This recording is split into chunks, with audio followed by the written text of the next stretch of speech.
Amaaraa magaalaa Gondaritti sanbata xiqqaa galgalarraa kaasee guyyaa tokkoof waraanni humnoota mootummaa fi faannoo gidduutti taasifamaa tureen magaalittiin cufaa kan turte amma haala tasgabbiitti deebiteetti jedhan jiraattonni sagalee Ameerikaaf yaada kennan. Akka jiraattonni kun jedhanitti magaalaa Gondar keessatti dhaabbileen daldalaa fi waajjiraaleen mootummaa tokko tokko banamuun hojii idilee isaanii jalqabaniiru. Gama biraatiin Koreen ajaja labsii yeroo ariifachiisaa ibsa baaseen naannicha keessatti ayyaana damaraa fi moolidaa fulbaana 16 fi 17 wal duraa duubaan kabajamu naannoo Amaaraa keessattis haala kabaja amantiin sun eeyyamuun akka kabajamu ibseera.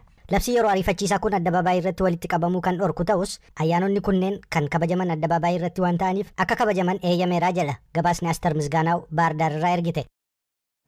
Loltoota humnoota naannoo Tigraay kanneen waraana kaaba Itoophiyaatti mootummaa federaalaa waliin taasifamaa ture irratti du'an haalli itti maatiif firoottan itti himamaa jiru rakkoo qaba jechuudhaan maatiin tokko tokko qeeqa dhiyeessan.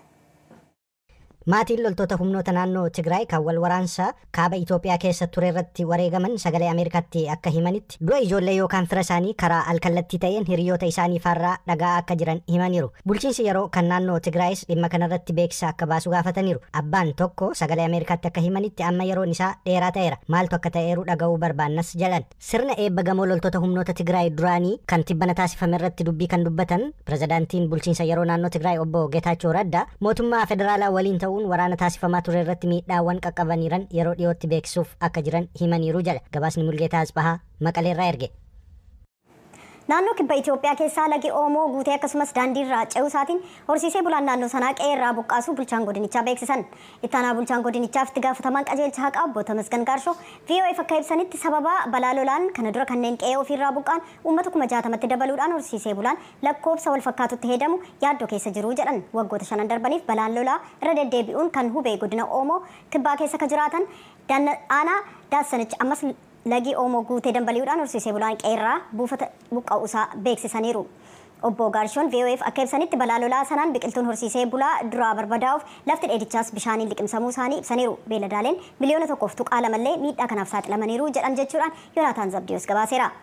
Gara oduutti nuti naaceen immoo naannoo Tigraay keessatti erga waliigalteen waraana dhaabuu taasifamee as namoonni 1,329 sababa beelaan du'uu isaanii qorattoonni ifoomsan.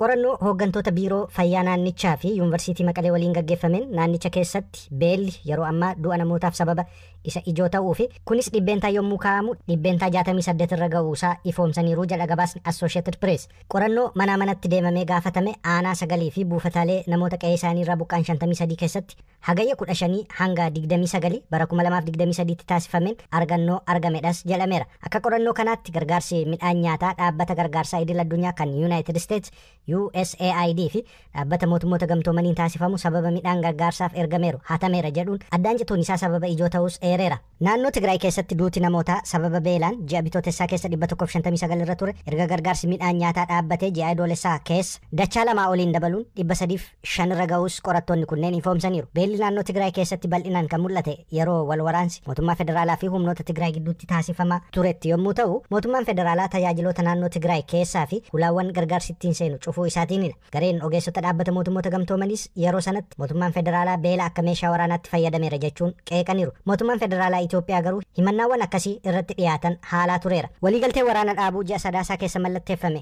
naannoo Tigraay keessatti gargaarsi namoomaa akka dhaqqabuuf abdii guddaa kaa'ee turus midhaan gargaarsaaf garasitti ergameeru hatamuun gurgurtaaf gabaarra ooluu isaatiin gargaarsi midhaan nyaataa akka adda citu taasifameera. Bulchiinsi mootummaa yeroo naannoo Tigraay dhimma midhaan hatameeruu irratti qorannoo gaggeesseen midhaan hatameeru meetirik toonii 7,000 argachuu isaa fi sababa kanaanis aangawoonni 480 to'annaa jala oolfamuu isaanii ibsa kenneen beeksiseera. Gama mootummaa federaalaan midhaan hatame jedhamee akka qoratu waadaan galamus hanga ammaatti bu'aan qorannoo midhaan gargaarsa hatame jedhame kana hin ifoomne. Sudaan gama bahaa qubsuma namoota waraana Sudaan jalaa dheessan keessa jiran dabalatee weerarri dhukkuba koleeraaf daangee ka'eera jechuudhaan jaarmayaan fayyaa addunyaa beeksiseera. Baha Sudaan buufata namoonni kumootaan lakkaa'aman waraana baqaaf keessa jiraatan keessatti weerarri dhukkuba koleeraa fi dangii ka'e namoonni 162 kanneen dhukkuba koleeraatiin qabaman hospitaala Qaadariif keessatti yaalamaa jiraachuu fi kanneen 10 ta'an immoo naannoo daangaa Itoophiyaa irratti dhukkuba koleeraa kanaan du'uu isaanii ifoomseera. Waldaan gargaarsa dooktaroota daangaa maleeyyii buufata yaalii namoota weerara koleeraan qabamaniif 2 hospitaala Qaadariif keessatti banuu isaa ifoomseera. Dhaabbanni fayyaa addunyaa fi dhaabbata mootummoota gamtoomanitti ejensiin gargaarsa baqattootaas achuma hospitaala Qadaariif keessatti bakka namoonni weerara koleeraan qabamanii itti adda baafaman qopheessuus beeksisaniiru. Bara 2017 weerarri koleeraa Sudaan keessatti ka'ee ture yeroo ji'a lamaa keessatti yoo xiqqaate lubbuu namoota 700 galaafateeru. Namoonni 22,000 ta'an immoo dhukkubichaan qabamanii yaala argatanii fayyaniiru. Biyya ollaa Itoophiyaa keessatti weerarri koleeraa bara 2022 irratti kan ka'eeru namoota 20,000 qabatee lubbuu namoota 270 immoo du'aaf saaxileeraa jedha dhaabbanni fayyaa addunyaa. Kunis Itoophiyaa naannolee 7 dabalate biyya Sudaan naannoo daangaattis miidhaa qaqqabsiisuu isaa dhaabbanni fayyaa addunyaa eereera. Akka gabaasa dhaabbata fayyaa addunyaatti namoonni 500 dhukkuba dangiin qabamuun shakkamanii adda baafamaniiru. Baay'een isaanis achuma naannoo magaalaa Qadaariif keessatti argamus jedhameera. Dhukkubni dangii dhukkuba vaayirasii bookee busaan daddarbu ta'uu fi lakkoofsi namoota dhukkuba kanaan qabamanii kana caaluu akka maludha. Kunis namoonni yeroo baay'ee mana yaalaa deemuurra qorichoota mana keessatti fayyadamuu maluu jala dhaabbanni fayyaa addunyaa. Waldaan dooktaroota fayyaa Sudaan immoo baha Sudaan keessatti namoonni dhukkuba dangiin qabamaniiran dhibbootaan lakkaa'aman du'aniiru jedhanii rakkoon fayyaa biyyattii mudachuu ibsaniiru. Hospitaalli Qadaariifis dhukkubsattootaan dhiphachuu isaas ibsaniiru. Oduu xumuraatiin Maalii keessatti gareen fonqolcha mootummaan aangoo qabate ji'aan koloolessaa dhufu keessa filannoo biyyoolessaa geggeessuun aangoo gara warra siviilitti dabarsuuf karoora qabame ture yeroo biraatti dabarsuun ibsameera. Gareen juuntaa Maalii bulchaa jiru wixata kaleessaa akka ifoomsetti filannoon pirezidaantummaa ji'a onkoloolessaatti qabamee ture akka tursiifamudha. Akka karoora filannoo qabameefitti silaa onkoloolessa gaafa 4 fi 18 bara 2024tti guyyaa sagalee kennuuf qabameefit ture. Rakkoowwan teeknikaaf jecha akka dabarfamu taasifameeraa jedhan dubbii himan garee mootummaa juuntaa Maalii Abdullahi Maayigaa ibsa kennaniin sababoota akka yeroon filannoo dheeratu taasifameefi keessaa inni tokko dhimma heera biyyattii irratti fooyya'insa taasisuuf hojjetamaa jiruu fi dhaabbata Faransaay kan Aidemiyaa jedhamu lakkoofsa uummata taasisuuf fudhateeru waliin rakkoo jiruun wal qabatas jedhaniiru. Garuu immoo ibsa isaanii keessatti guyyaan filannoo biyyaalessaa inni itti aanu yoom akka ta'uu danda'u hin eerre. Maalii keessatti loltoonni biyyattii bara 2020 fi 2021tti wal duraa duubaan fonqolcha mootummaa taasisaniin dhumarra bara 2022 ji'a onkoloolessaa keessa filannoo qaamolee seera tumanii akka taasisan waadaa seenanii ture. Garuu gareen juuntaa Asimii Gooyitaan durfamu dhuma bara 2021tti sagantaa yeroo isa garee biyyoota diinagdee Afrikaa lixaaf seene sana kabajuu akka hin dandeenye beekse. Akka sababaattis haaromsa taasisuuf yeroon dabalataa akka barbaachisu eeruun isaa. Mootummaan Yuunaayitid Isteetsi yoo manni maree bakka bu'oota uummataa Riippaabilikaanotaan dhuunfatame wixinee baasii falmisiisaa hedduu irratti walii hin galin hafe yeroo torban tokko hin guunne keessatti hojii dhaabuu mala. Riippaabilikaanonni tokko tokko afyaa'ii mana maree Keevin Makaartii aangoo isaanii irraa kaasuun akka danda'amullee akeekkachiisaniiru. Gabaasaa Haraash Arbaasaadii jaalannee dhiyeessa.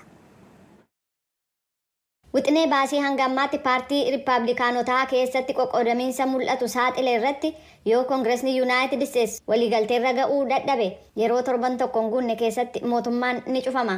Jalqaba bara kanaa irratti liqaa biyyattii akka hin kaffalleef pireezidaan Baayidanii fi afyaa'iin mana maree Keevin Makaartii gidduutti ega waliigalamee booda gareen yaada irratti cichitootaaf mirga leellisan Makaartii irratti fincila akka kaasanii fi aangoorraa akka ari'amu doorsisaa turan. Ministeera geejibaa akka ta'an Pete Buttigieg televiziyoona ABC sagantaa This Week jedhamuuf akka ibsanitti. This is because Republicans on the Hill can't even agree among themselves. And remember, Kevin McCarthy and Speaker McCarthy and President Biden made a deal. Kunis kan ta'eef Riippaabilikaanonni mana maree keessa jiran ofii isaanii gidduutti waliigaluullee waan hin dandeenyeef. Akkasumas afyaa'ii kan ta'an Kevin McCarthy fi President Biden waliigaltee kan tolfatan yoo ta'u, waliigalteen sun gama hundaaf cimaa ture. Ifatti yoo dubbanne kun ministeera keenyaaf rakkisaa ture. Wantoota hojjechuu barbaadnu tokko tokko hir'isuu jechuu ture. Maallaqa haga tokko kan daandilee fi riqichaa akkasumas buufata xiyyaaraa fooyyessuudhaaf itti fayyadamuuf ture. Garuu tole jennee fudhanne. Sababiin isaas waliigaltee jalqaba bara kanaa tolfame waan ta'eef ture. Amma immoo wanti nuti gochuu qabnu akka waliigaltee sanaatti akka jiraatan gaafachuudha. Gareen Riippaabilikaanotaa kanneen miseensota paartii to'annoo mana maree bakka bu'oota uummataa ta'an sun baasii maallaqaa biyya keessaaf oolu akkasumas deeggarsa Yuunaayitid Isteetsi Yukireeniif gootu irratti gadi fageenyaan akka hir'atu barbaadu. Pireezidaan Baayiden torban darbe gita isaanii kan Yukireen Vilaadimir Zeleniskii waliin yaa'ii waliigalaa tokkummaa mootummootaa kan magaalaa Niiwuork keessatti gaggeeffame irratti erga dubbatanii booda Baayiden Zeleniskii Waayit Haawusitti simatanii turan. The people of Ukraine are steeled for this struggle ahead, and the United States is going to continue to stand with you. Uummanni Yukireen qabsoo fuula isaa duratti isa eeggatu waan qabuuf, Ameerikaan immoo isin waliin dhaabbachuu itti fufuuf jirti. Waldhabdee mana maree bakka bu'oota uummataa duratti Makaartiin labsii baasii ittisaarratti Yukireeniif maallaqa doolaara miliyoona 300 dhiisan. Kun immoo waan mirga leellistoonni jaallachuu hin dandeenyedha. Bakka bu'aan Riippaabilikaanotaa Maayik Tarner televiziyoona ABC jedhamuuf akka ibsanitti. I'll bet on Kevin McCarthy any day, and we certainly have time yet to go. But he's in a very difficult position because the holdouts. Guyyaa kamiyyuu Kevin McCarthy irratti nan falma. Sichi yeroos akka qabnu beekamaadha. Garuu inni haala baay'ee rakkisaa keessa jira. Sababiin isaas McCarthyidhaan labsii paartiilee lamaanii gara waltajjii hin fidinaa jechuu itti fufanii jiru. Sagalee Dimookiraatotaa fayyadamtanii cufamuu waajjira mootummaa hambisuuf akka yaaltan hin barbaannu. Garuu sagalee Dimookiraatotaa fayyadamuudhaan cufamuu